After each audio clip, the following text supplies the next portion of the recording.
নমস্কার বন্ধুরা, আপনারা দেখছেন পিআর ভিলেজ কিচেন। আজকে একটা দারুণ স্বাদের রেসিপি নিয়ে আপনাদের সামনে চলে আসলাম। রেসিপিটা বাটার চিকেন। রেসিপিটার জন্য নিয়ে নিচ্ছি 1 কিলো চিকেন। এখানে দিয়ে দিলাম আদা রসুন পেস্ট, জিরে শুকনো লঙ্কা পেস্ট, পরিমাণ মতো লবণ, পরিমাণ মতো হলুদ দিয়ে এখানে দিলাম ফেটানো টক দই আর সরষের তেল উপরে ছড়িয়ে দিয়ে ভালোভাবে মেখে নিব। ভিডিওটা স্কিপ না করে পুরো ভিডিওটা দেখার অনুরোধ রইল। এবার মাংসটা 10 মিনিটের জন্য ঢেকে রেখে দিলাম। এদিকে কড়াই বসিয়ে দিয়েছি, কড়াইতে তেল দিয়ে দিলাম। তেলটা গরম হয়ে গেছে। এবার আমি কুচানো পেঁয়াজ দিয়ে দিলাম, দিয়ে অল্প নাড়াচাড়া করে এর মধ্যে কাঁচা পাকা লঙ্কা মিশানো দিয়ে দিলাম, কিছু কাজু বাদাম, এবার ধনেপাতা ডাঁটিগুলো দিয়ে দিলাম, দিয়ে কয়েক কোয়া রসুন দিয়ে দিলাম, দিয়ে অল্প সময় নাড়াচাড়া করে এর মধ্যে কেটে রাখা টমেটো কুচিগুলো দিয়ে দিলাম,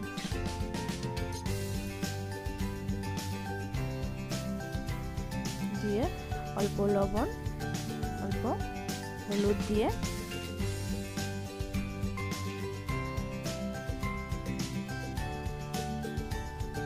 ভেজে নিব। লবণটা দিয়ে দিলাম যাতে তাড়াতাড়ি টমেটোটা সিদ্ধ হয়ে যায়। এবার কিছু সময়ের জন্য ঢাকা দিয়ে দিলাম। এবার আমার মশলাটা করার জন্য রেডি হয়ে গিয়েছে। এবার এটাকে তুলে নিব।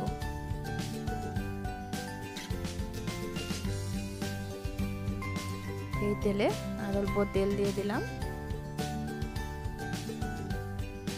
এবার 1 চা চামচের মতো বাটার দিয়ে দিব। বাটারটা দিয়ে ভালোভাবে তেলের সঙ্গে মিশিয়ে নিলাম। এবার ম্যারিনেশন করা মাংসগুলো এক এক করে দিয়ে দিলাম।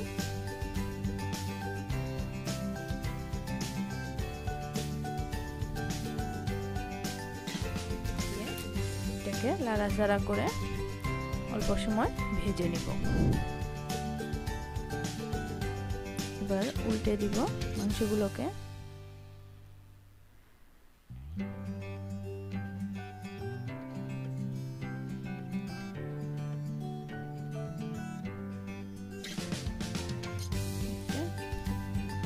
মাংসগুলো থেকে তেলও ছেড়ে দিয়েছে।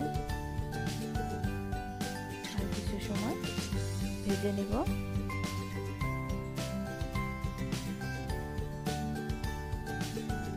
এবার মশলাটা তৈরি করে নিব। একটা মিক্সিতে দিয়ে দিলাম। আর ওইদিকে আমার মাংসগুলো ভাজা হয়ে আসছে, তুলে নিব। এবার এগুলোকে একটা পাত্রে তুলে নিলাম।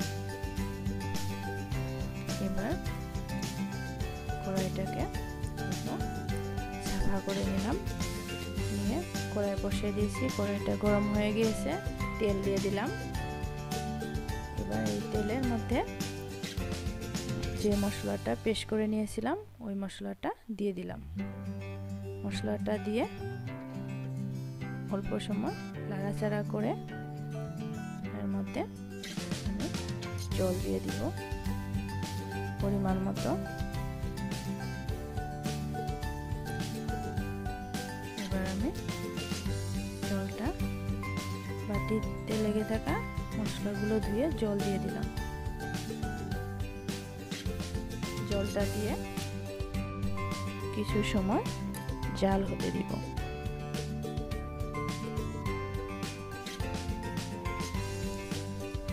খুব ভালোভাবে জাল করে নিয়েছি। এবার ভেজে রাখা মাংসগুলোকে দিয়ে দিলাম এর মধ্যে, দিয়ে ভালোভাবে মশলাগুলোর সঙ্গে মিশিয়ে নিব।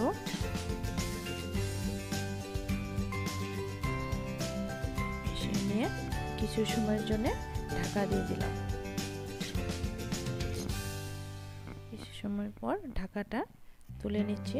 দেখুন, এবার আমি এর মধ্যে ক্রিম দিয়ে দিলাম কিছু। এখানে দিয়ে দিলাম 1 চামচ বাটার। ধনে বাটারটা ছড়িয়ে দিয়ে ভালোভাবে মিশিয়ে নিব। মিশিয়ে নিলাম। এবার আরো 10 মিনিটের জন্য ঢাকা দিয়ে রেখে দিলাম। এবার 10 মিনিট পর ফিরে আসলাম। এবার গরম মশলা দিয়ে দিলাম। গরম মশলাটা দিয়ে মিশিয়ে নিব। আমার রেসিপিটা প্রায় হয়ে আসছে। দেখুন কত সুন্দর হয়েছে রেসিপিটা। আপনারাও ঘরে একবার এভাবে ট্রাই করবেন। এবার আমি পরিবেশনের জন্য রেডি করে দিচ্ছি। দারুণ স্বাদের একটা রেসিপি। রেসিপিটা ভালো লাগলে ভিডিওটা লাইক করে দিবেন, চ্যানেলটা সাবস্ক্রাইব করে দিবেন। আজকের ভিডিও এই পর্যন্তই। আবার দেখা হবে অন্য কোনো রেসিপির সঙ্গে।